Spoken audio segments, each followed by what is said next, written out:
تفصیل سے قرآن میں بیان کیا اور مختلف جگہوں پہ بیان کیا اور مختلف انداز میں بیان کیا. خلقہ فقدرہ ثم السبیل یسرہ ثم اماتہ فاقبرہ ثم اذا شاء انشرہ.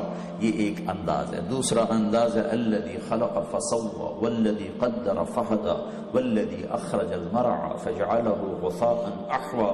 یہ ایک اور انداز سے ہے.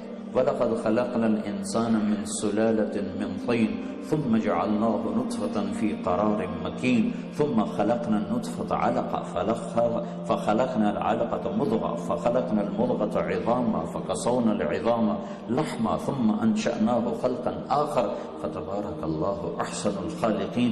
یہ ایک اور انداز ہے. إِنَّا خَلَقْنَا الْإِنسَانَ مِنْ نُطْفَةٍ أَمْشَاجٍ نَبْتَلِيهِ فَجَعَلْنَاهُ سَمِيعًا بَصِيرًا. یہ ایک اور انداز ہے.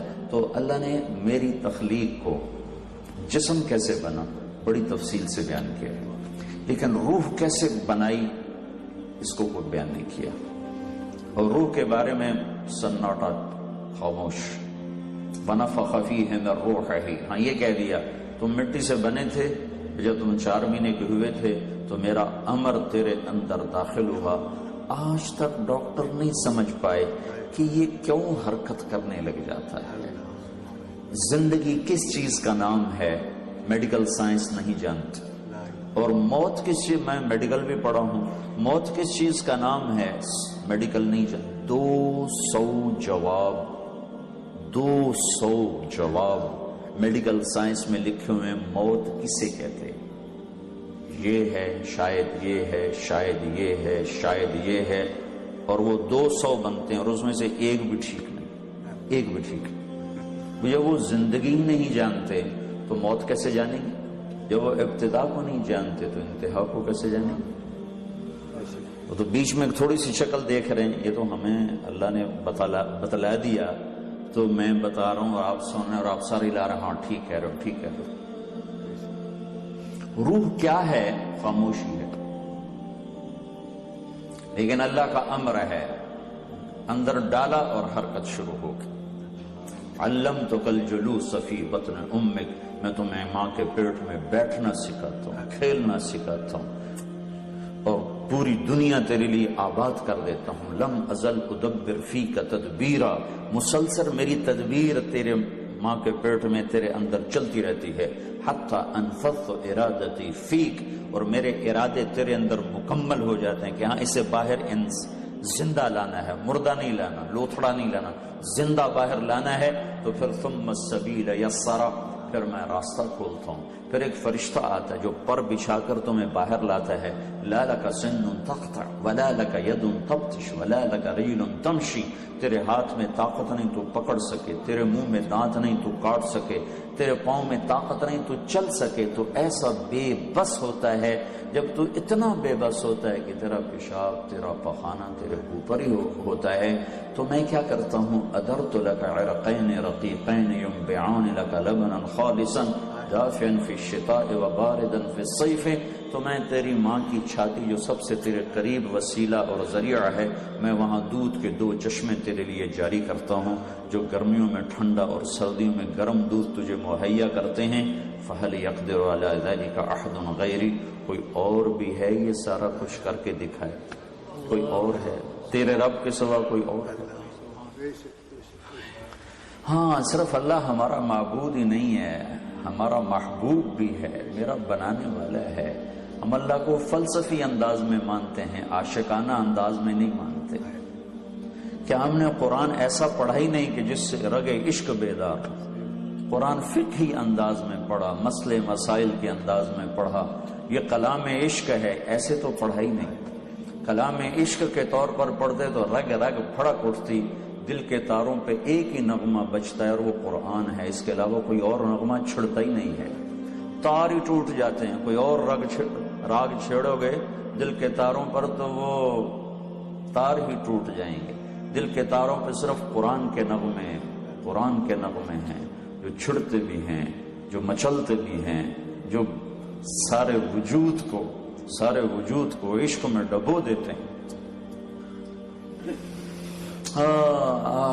وَهَلْ يَقْدِرُ عَلَى ذَلِكَ أَحَدٌ غَيْرِي. کوئی اور ایسا کر سکتا ہے؟ کوئی ہے جو ایسا کر کے دکھائے؟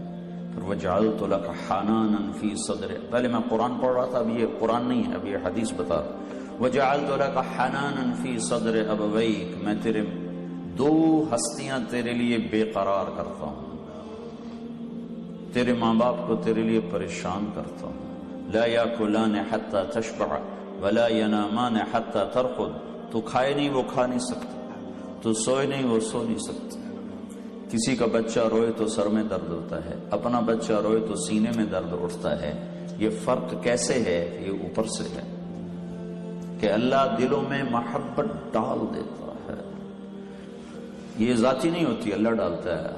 وَإِن كَادَتْ لَتُبْدِي بِهِ لَوْلَا أَرَّبَتْنَا عَلَىٰ قَلْبِهَا وَلِتَكُونَ مِنَ الْمُوقِنِينَ، کیا قربان جاؤں، اللہ کیا کیا قصے سناتے۔ وَحَرَّمْنَا عَلَيْهِ الْمَرَاضِعَ، موسیٰ علیہ السلام فرعون کے گھر میں آ گئے، اب انہوں نے دودھ پینا چھوڑ دیا، ساری عورتیں آ کے تھک گئیں، نہیں پیا، تو ان کی بہن نے کہا هل أدلكم على أهل بيت يكفلونه وهم له ناصحون، ایک گھر والے کا پتہ بتاؤں، ایک گھر والوں کا پتہ بتاؤں وہ اس کو پلا سکتے ہیں، تو بتاؤ۔ تو اب موسیٰ علیہ السلام کی ماں کو بلایا گیا، موسیٰ علیہ السلام کی ماں نے ان کو اپنے ہاتھوں میں صندوق میں ڈالا، دریا میں بہایا، اور انتہائی پریشان کہ اب یہ بچے گا، مرے گا، کدھر جائے گا، کیا حال ہوگا۔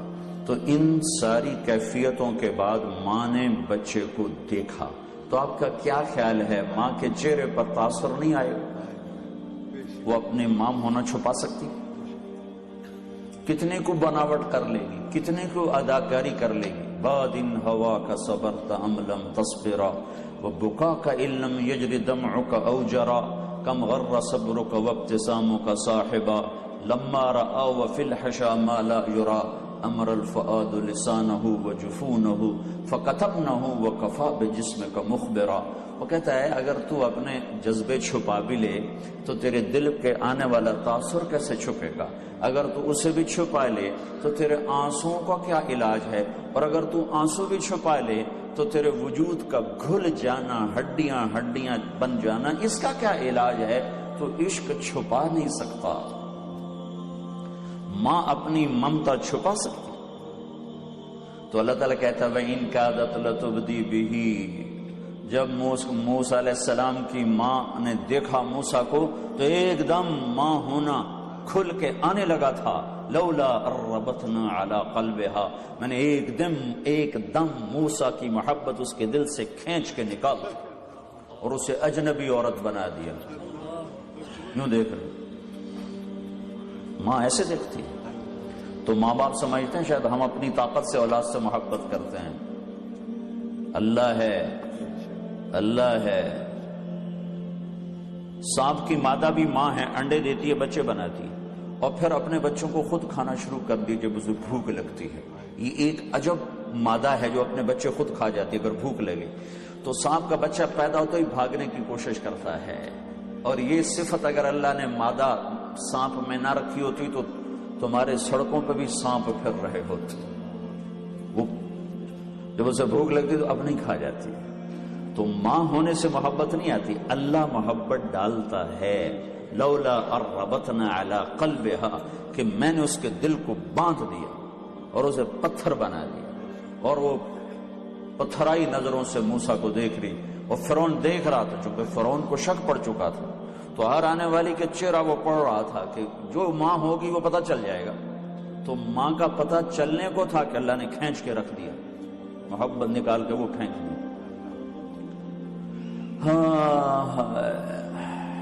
پھر اللہ کہتا ہے فَهَلْ يَقْدِرُ عَلَى ذَلِكَ أَحَدٌ غَيْرِي، کوئی اور ہے تیری محبت پیدا کر سکے؟ ورنہ تیرے پیشاب دھونا، تیرے پخانے اٹھانا کوئی آسان کام تھا؟